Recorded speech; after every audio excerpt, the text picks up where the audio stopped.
escúchame bien, prestame atención, hoy los militares se lo llevaron a Portillo desde el trabajo. Entonces, bueno, ahí empecé a vivir de otra manera. Te agarran y nos llevan a los calabozos. A la noche ya te empezaban a castigar, te hacían de todo prácticamente. ¿Qué pasó el 20 de marzo de 1975? Ocuparon militarmente Villa, cortaron todos los accesos y nos fueron deteniendo uno a uno. ¿Cómo es posible que el ser humano en determinadas circunstancias pueda cometer actos tan terribles, ¿no? La represión del 75 constituyó un laboratorio de lo que iba a ser la represión a nivel nacional.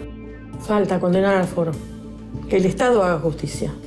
Por más que esta persona ya se murió, es una pieza más de ese rompecabezas que él necesita armar.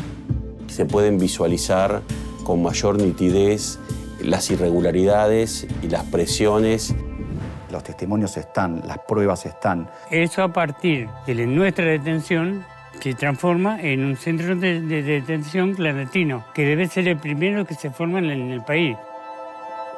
Los imputados tienen tanta edad que es muy probable que haya impunidad biológica. Vivimos, convivimos con los criminales, con los responsables.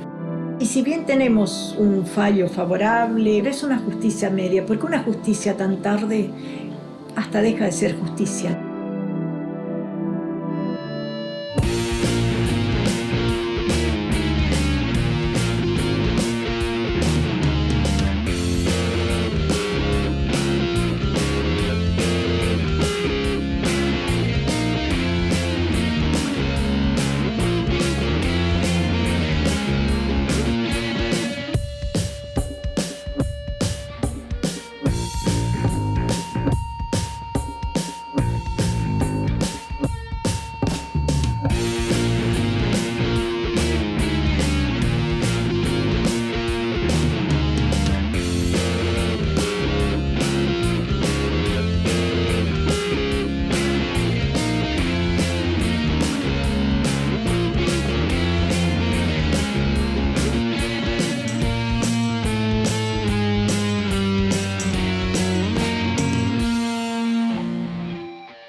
La dictadura iniciada el 24 de marzo de 1976 tuvo como objetivo principal desarticular toda organización sindical. En pocos años se cerraron más de 20.000 establecimientos fabriles y la clase trabajadora fue el centro de políticas represivas, laborales y económicas. El 67% de las personas desaparecidas o asesinadas durante el proceso militar fueron trabajadores y trabajadoras.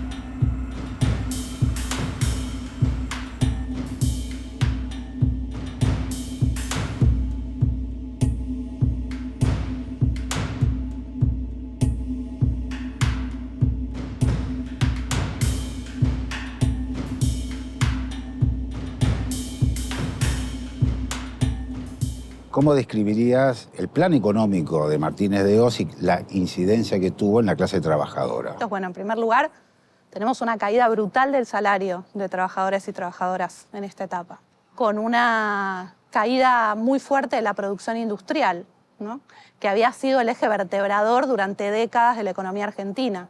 La industrialización por sustitución de importaciones entre los 30 y mediados de los 70 había sido el núcleo dinamizador y está muy vinculado al crecimiento de la clase trabajadora, al auge de la organización del movimiento sindical, a estas estructuras sindicales que caracterizan el caso argentino, que son tan importantes.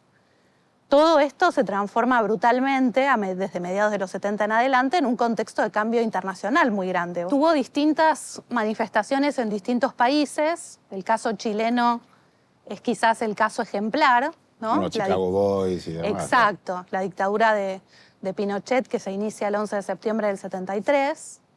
Y otros casos que son diferentes, como el de la dictadura brasileña, que empieza mucho antes, ¿no? Empieza a mediados de los años 60, en el 64, que tiene otras etapas y que tiene otro eje. Pero todas esas dictaduras tienen en común la ofensiva, un intento de reconfiguración radical de derechos, digamos. Una persecución muy fuerte de la clase trabajadora, pero además de la clase trabajadora que se moviliza, que se organiza y que defiende una serie de derechos conquistados por décadas y que van a ser muy embestidos en esa etapa.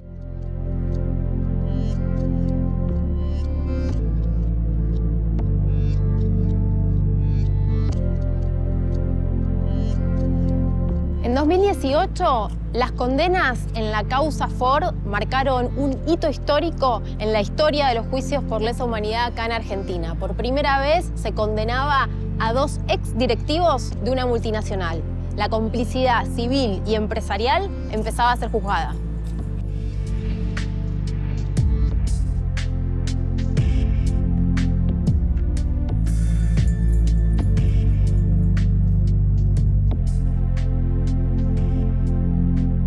Mi esposo trabajaba en Ford Motor en ese tiempo, era delegado. El día 24 de marzo, cuando cae el gobierno, cuando voltean el gobierno, en ese mismo día llevaron a 2 compañeros y el 13 de abril lo llevan a él y a 3 o 4 compañeros más.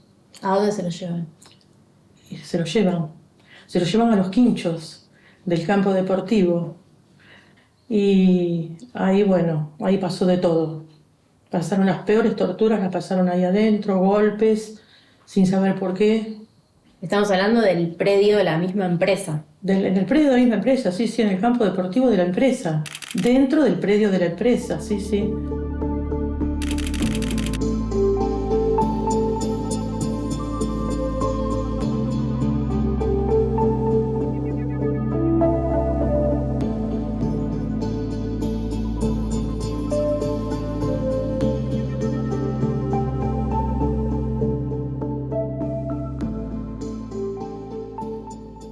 Bueno, Ismael, muchas gracias por recibirnos. No, al contrario, no, el agradecido soy yo porque ustedes han venido a visitarnos. ¿Qué fue lo que pasó en abril del 76? Y resulta que yo estaba trabajando en mi máquina, se me aparece un hombre que, o sea, el capataz que mandaba a los capataces de ahí. Y me lleva para la oficina, llego allá, militares de un costado, militares de otro costado, y en el centro había un señor, militar también, mira una boleta grande que tenía ahí, me dice, ¿usted es Portillo? Sí. Me sacan ahí, había una camioneta Ford había afuera ahí. Nos cargan ahí, nos tiran como fiambre, ¿viste? Con las manos atrás, y nos insultaban, parece metían una patada, parece pegan un tirón de pelo, y nos metieron una capucha directamente. Me avisan a mí y yo digo, ¿pero a dónde? Ni idea, nadie sabía nada. Desaparecido totalmente. Nadie te daba información, la comisaría de zona mucho menos. Y una noche me llama un hermano mío que trabajaba en Ford, el día 13 de abril de 1976, me llama a Corrientes. En ese momento no habían celulares, yo viajaba en tren a Corrientes. Me dice, gorda, escúchame bien lo que te voy a decir, porque yo no creo que te pueda volver a llamar porque las cosas acá están muy mal.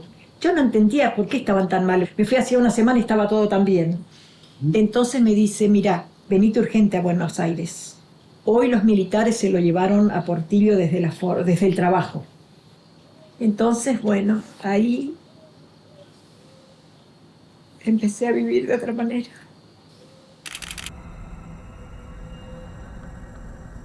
hasta que más o menos nos fuimos acomodando y sonó como que estaba en la comisaría de Tigre. Ya para eso nos bajan de ahí, en un portón en la comisaría de Tigre, agarran y nos llevan a los calabozos. Y bueno, ahí ya a la noche ya te empezaban a castigar, te hacían de todo prácticamente. Y nos ponen contra el paredón y nos ponen todo, digo, acá, digo, bueno. Y hacen, viste, el simulacro. Después nos dimos cuenta que era un simulacro.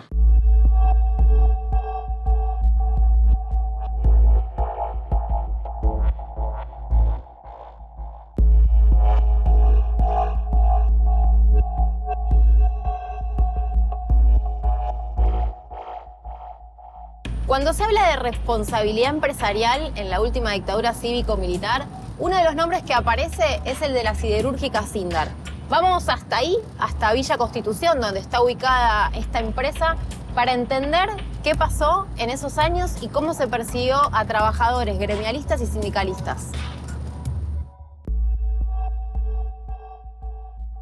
Bueno, el 20 de marzo de 1975 lo que comenzó fue un operativo represivo conocido con el nombre de Serpiente Roja o Operativo Rocamora, en el cual manifestaron haber descubierto un complot subversivo con características inusuales en el país, cuyo objetivo fundamental era paralizar toda la actividad del antiguo cordón industrial que se extendía desde Zárate Campana, en el norte de la provincia de Buenos Aires, hasta San Lorenzo, en el sur de la provincia de Santa Fe, y cuyo epicentro era la ciudad de Villa Constitución. A eso de la madrugada, a 3, 4 de la mañana, ocuparon militarmente Villa, cortaron todos los accesos y nos fueron deteniendo cada uno en su casa. De ahí nos llevaron a la jefatura de policía. Se detuvieron aproximadamente a 300 personas. Iba desde presidentes de la Biblioteca Popular, Moisés Listride, en Zárate,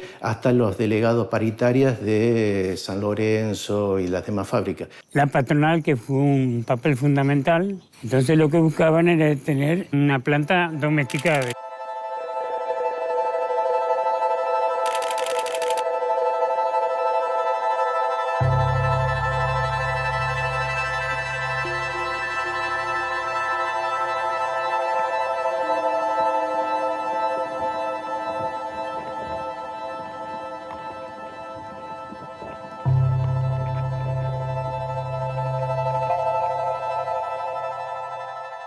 A partir del 24 de marzo de 1976, en la empresa Ford, en la planta que la empresa Ford tiene en la localidad de General Pacheco, en la provincia de Buenos Aires, se comenzó a secuestrar dentro de la planta a los miembros de la comisión interna.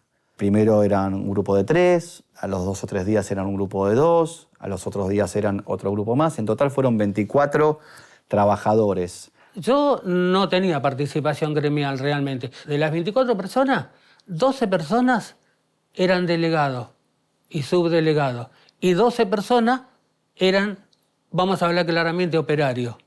Y la responsabilidad de Ford quedó básicamente reflejada por 2 o 3 pruebas contundentes, diría.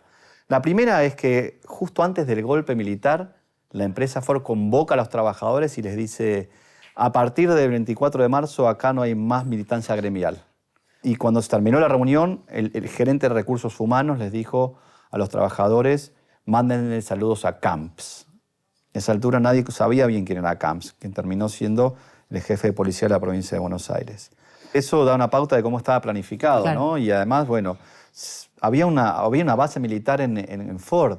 No hablé del Quincho. En el Quincho, que es en el campo de deportes de la planta en Pacheco, se utilizó como un centro de detención clandestino. Nosotros probamos eso en el juicio.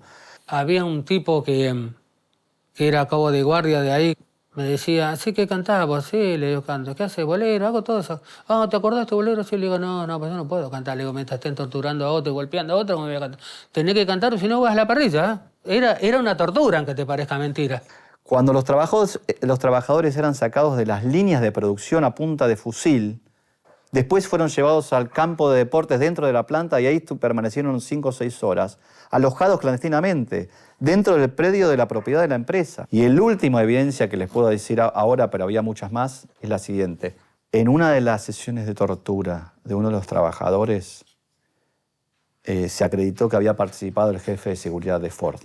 Porque esto estuvo orquestado por la empresa Ford Motor Argentina, el Gran Pulpo, como empecé a llamarlo yo, con el poder militar y de las Fuerzas Armadas. Esto fue preparado, un golpe cívico-militar desde el primer día.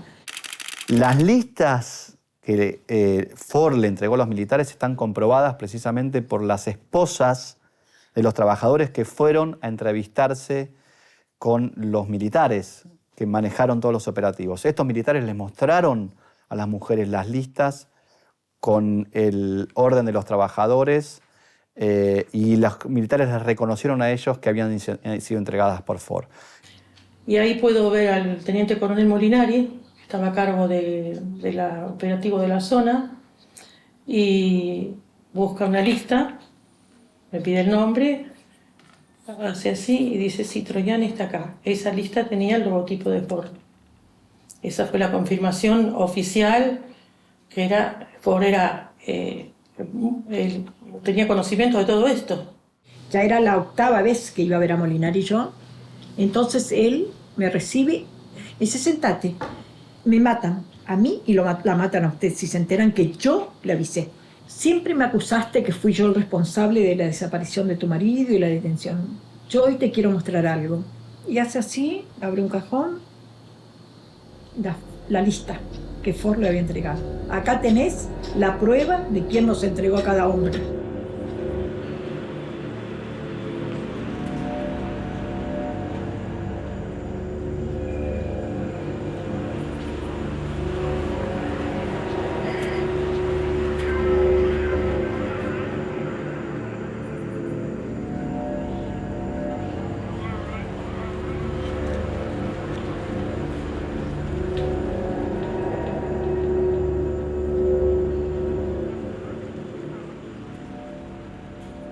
La cárcel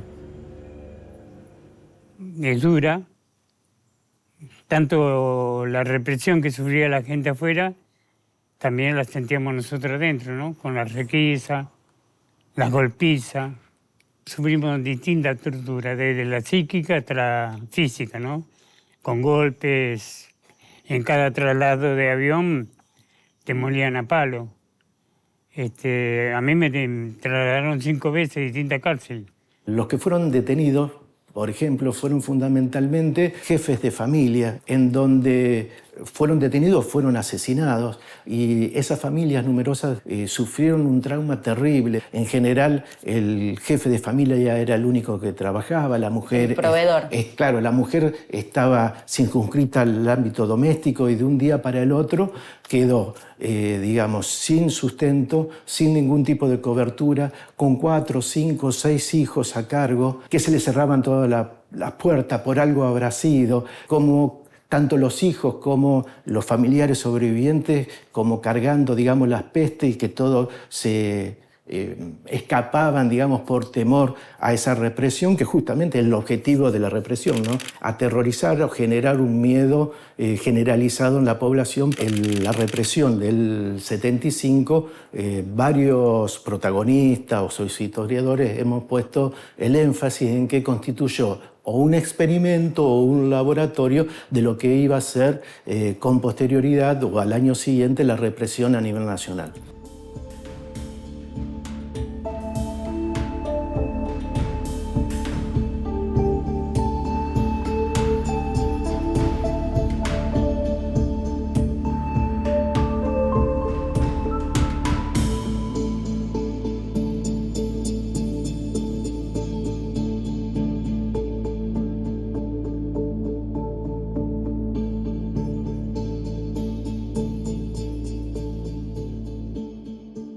Los trabajadores estuvieron desaparecidos aproximadamente 2 meses. Después fueron legalizados y permanecieron 1 año en prisión política. Y después fueron liberados después de 1 año. A partir de ahí nunca más pudieron trabajar en Ford, nunca fueron indemnizados. y además se informó a todas las otras automotrices que ellos habían sido detenidos, con lo cual tuvieron que rebuscárselas, básicamente, ¿no? Y así estuvimos hasta que, bueno, lamentablemente se me enferma mi hijo, ese que yo te hablaba que estaba acá, muy grave, muy grave, desahuciado. Entonces yo empiezo a hacer gestiones para que el padre, para que viera a su papá y que el padre lo viera. Él no sabía nada. Él se dio cuenta que algo pasaba cuando yo empecé a faltar a las visitas. Claro. Y entonces, bueno, parece que alguien se conmovió y ya habían empezado a tener las libertades, así que... Y de acá lo volví a ver en la clínica, con mi hijo gravísimo. Y se paran la puerta y eran las 3 de la mañana, no es nada más o menos 4. Sí, más o menos, sí. Y yo no quería abrir, porque yo dije, ¡zas! Me vienen a secuestrar a mí. Y no quería abrir, no lo reconocí. Entonces, Lulú soy yo. ¿Y por qué lo reconocí? Porque el perrito que nosotros teníamos en ese momento, que lo adoraba a él, movió la cola y se alegró tanto. Y ahí, ¡ay, es Ismael! Aterricé, ¿no?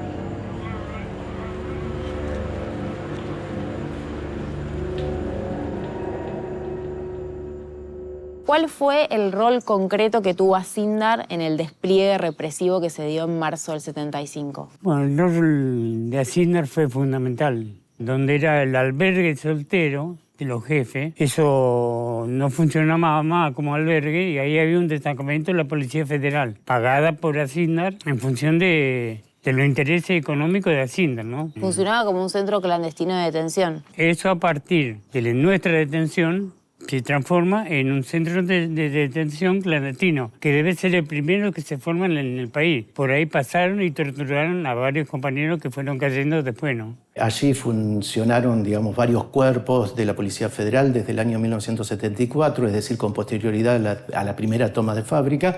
La Policía Montada, Infantería, grupos antibombas de la Policía Federal. También, bueno, señalan que Asíndar le habría brindado aportes, digamos, de carácter logístico, autos. Está acreditado que efectivamente la empresa, por medio de los jefes de contaduría y de personal, les pagaba sobreprecios a los numerarios de la Policía Federal que actuaron ahí en la fábrica Asíndar.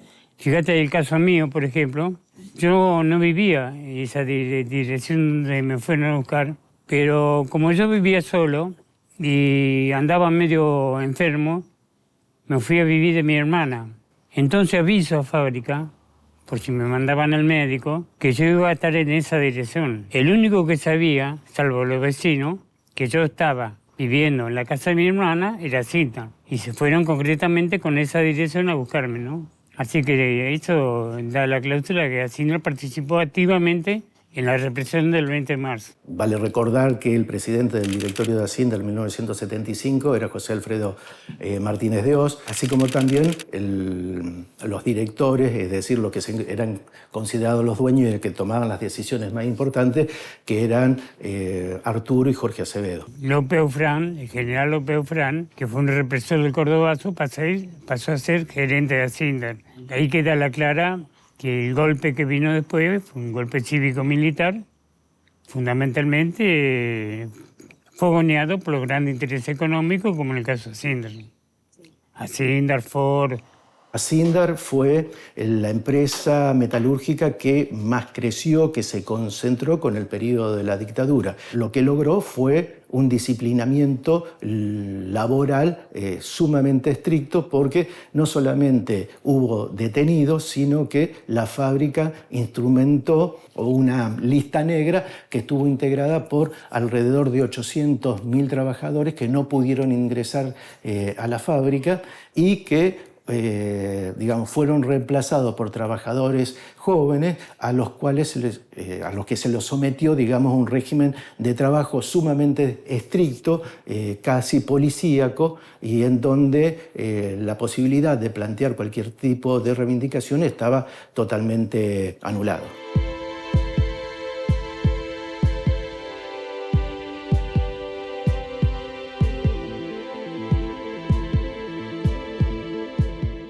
Estos son los alegatos, ¿ves? Lo guardó Pedro acá, alegatos de Ford. Este es el acuerdo. A ver. Me dieron uno a mí y uno a mi hijo, están firmados por toda la comisión. Había hecho una limpieza y había tirado un montón de cosas. Yo decía, no tires nada porque todo sirve. ¿Cuál es el valor emblemático del fallo en la causa Ford?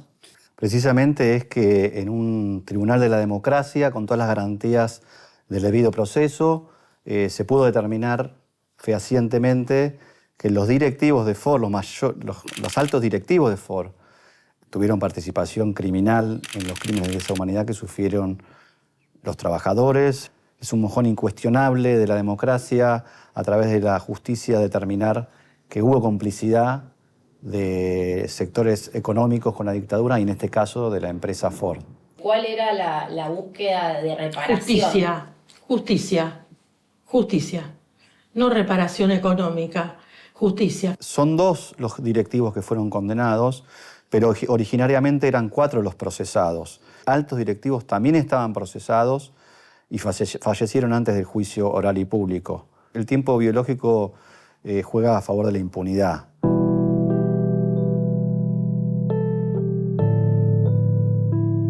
En 2018, el fallo de la causa Ford condenó a funcionarios de la firma multinacional por su participación en delitos de lesa humanidad. Pero, ¿es posible valorar este fallo como un signo de cambio? ¿O es apenas una isla en los pasillos judiciales más acostumbrados a proteger a grupos empresarios y apellidos poderosos?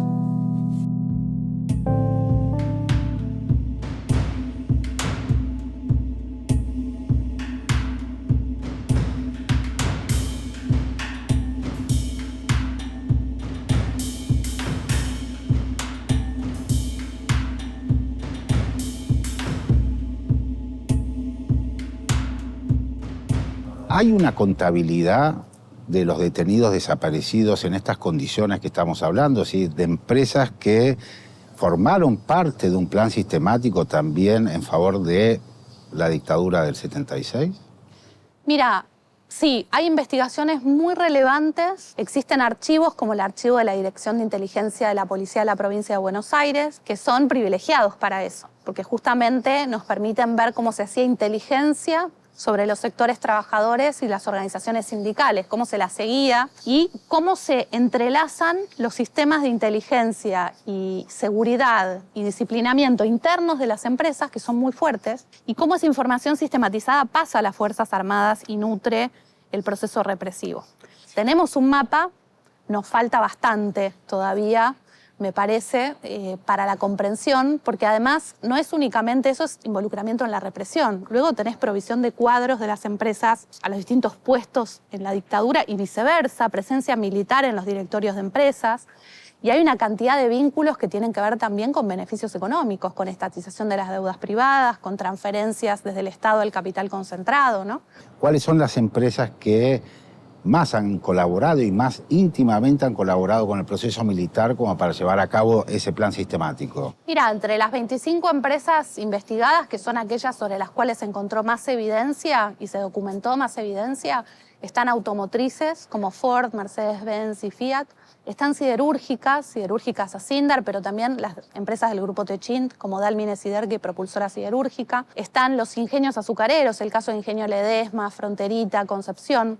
Empresas de transporte como la Veloz del Norte, que también tuvo una condena. Estos ingenios, en el caso de Ledesma, en Libertador General San Martín, marcan el territorio. Tienen un poder económico enorme, no solo a nivel local, sino a nivel regional, provincial y nacional. La figura de Carlos Pedro Blaquier es aglutinante de una cantidad de sectores, la pertenencia al grupo Ascuénaga, todo un sector civil muy en vinculación con las Fuerzas Armadas, ¿no? Y muy en vinculación con el proceso del golpe. Entonces, estamos hablando de la utilización de camionetas de la empresa en los secuestros, estamos hablando de la provisión de una cantidad enorme de recursos logísticos y materiales en los procesos de secuestro, que marcaron a este caso como muy significativo.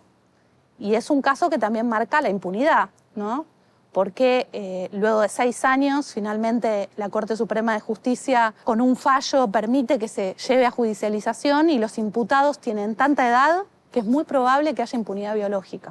Es decir, que no se los pueda juzgar por la demora que tuvo el proceso de justicia en este caso.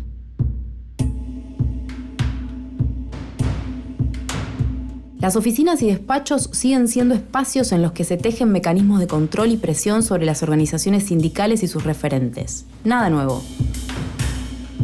El juez de garantías de Lomas de Zamora, Gabriel Vitale, presentó frente a la bicameral del Congreso un documento que le entregaron en mano en agosto de 2018 dos funcionarios de la AFI, Juan Sebastián Di Stéfano y Fernando Di Pasquale.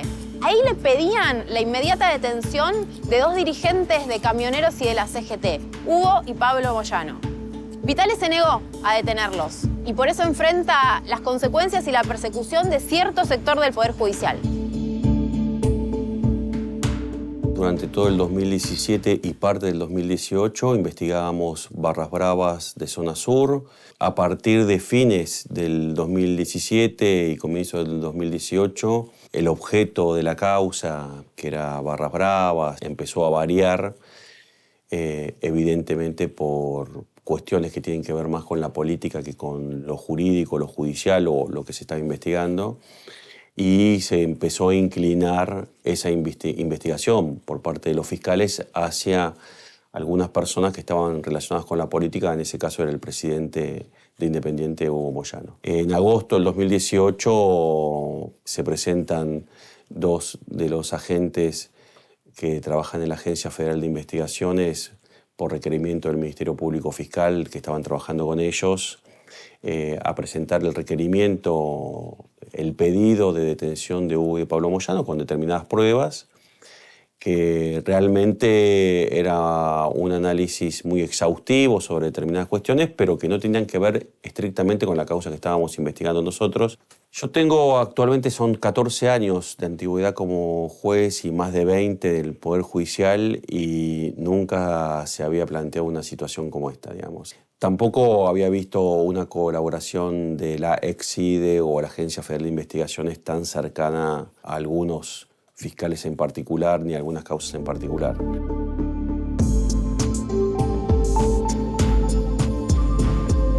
La interventora de la Agencia Federal de Inteligencia, Cristina Camaño, denunció ante la Justicia Federal que durante el gobierno de Macri se utilizaba información para perseguir a sindicalistas y opositores. Según la denuncia de Camaño, el hecho revela un plan sistemático de persecución que incluye la violación a la ley de inteligencia, además de la privacidad y la libertad de las personas. Los agentes de Ciber estaban haciendo un relevamiento de todos los discos que tenían para ver cuáles servían y cuáles habían que tirar y cuáles podían ser reutilizados justamente, y en uno de esos discos apareció este backup, porque siempre me gusta aclarar que no es el original. El original se lo entregaron a alguien. Este es un backup sobre esa reunión. Avisé, yo digo enfrente, que es al presidente, y me dijo que por supuesto había que hacer la denuncia, e hicimos la denuncia. ¿Se logró sistematizar esa forma de perseguir políticamente al otro a través del Servicio de Inteligencia o de la Agencia Federal de Inteligencia? Yo estoy convencida de que sí. De hecho, creo que la AFI fue una de las patas del lawfare, ¿no? O sea, que teníamos la Corporación Judicial, el establishment, la Agencia Federal de Inteligencia, los medios hegemónicos y los políticos neoliberales. Todos ellos tuvieron un plan sistemático de persecución. Vos fíjate, en la Gestapo empiezan hablando del Pata Medina, pero después terminan hablando de poder sacarle los derechos a los empleados públicos. Después terminan diciéndole a los empresarios, bueno, pero después ninguno me arregle con el gremio. ¿Qué consecuencias tuvo para usted negarse a llevar adelante estas detenciones? Y desde el 2018 en adelante hubo una persecución sistemática por parte de la Procuración y del Ministerio Público Fiscal de Lomas, que se tradujo en denuncias penales, espionaje en el juzgado, sumarios administrativos, 2 pedidos de juicio político por parte del procurador. Realmente hemos vivido situaciones de mucha tensión en base a este tipo de situaciones, pero bueno, son parte, me parece, de las cuestiones y de las decisiones que uno va tomando, digamos, ¿no? ¿Sentiste miedo? Yo cuando vi que ya no solamente me habían investigado a mí, a mi familia, a mis compañeros de trabajo del juzgado, a sus familias, que estaban investigando los teléfonos hasta de mis hijos, menores de edad, en ese momento tenían 15, 17 años. Evidentemente digo, la cosa está fea. La cosa está fea. ¿Qué otros momentos ha habido una sistematización de la persecución a partir de las herramientas que tiene el servicio secreto? Bueno, sobre todo durante la última dictadura cívico-militar. Nosotros encontramos acá 250.000 fichas y cada ficha tiene pegados entre 6 y 12 filminas. Cada una de esas filminas es un parte de inteligencia. Ahí queda muy claro este plan sistemático de persecución, donde tenemos desde organizaciones, más o menos organizaciones sociales y personas, ¿no? Y encontramos el legajo de un genocida que, si bien ya murió, ya tuve contacto con el doctor Daniel Rafecas, porque es de la causa Orletti, y le pregunté si tenía datos de este genocida y no figura en la causa. Entonces, por más que esta persona ya se murió, es una pieza más de ese rompecabezas que él necesita armar, ¿no? Y los organismos también hasta ahora están diciendo que esta persona no les figuraba. Sin embargo, en el legajo que tiene acá, ese genocida aparece trabajando durante casi un año, creo que eran 10 meses, en Automotores Orletti, aparece con calificación 10, lo que te da la pauta de que debe haber sido uno de los más hijos de puta, ¿no? Porque tenía la calificación más alta. Por supuesto, es incomparable la situación en una etapa democrática con la dictadura. Son incomparables las etapas, son incomparables los actores, hay una gran cantidad de salvedades y de diferencias que hay que hacer, pero al mismo tiempo hay mecanismos de inteligencia y de seguimiento que creo que tienen una matriz común, que es la preocupación por el poder que tienen los trabajadores y trabajadoras al organizarse. Si pensamos, ese video es del 2017, ¿no? Y aparece muy vinculado a un proceso de activismo muy fuerte. Ese fue el año en el cual se presentaron los proyectos de reforma laboral, de reforma previsional y de reforma tributaria, que fueron discutidos con movilizaciones impresionantes. Entonces, evidentemente, se trata de un momento donde se busca una reconfiguración radical de derechos por otros medios. No estamos hablando para nada de una etapa dictatorial, estamos hablando de un gobierno elegido democráticamente, pero que sí tiene en común una ofensiva contra determinados derechos y contra determinados sectores, ¿no? Todo lo que implicó la estigmatización del trabajo estatal, del trabajo docente, la negación de la paritaria nacional, la negación de una cantidad de derechos y la búsqueda de reconfiguración.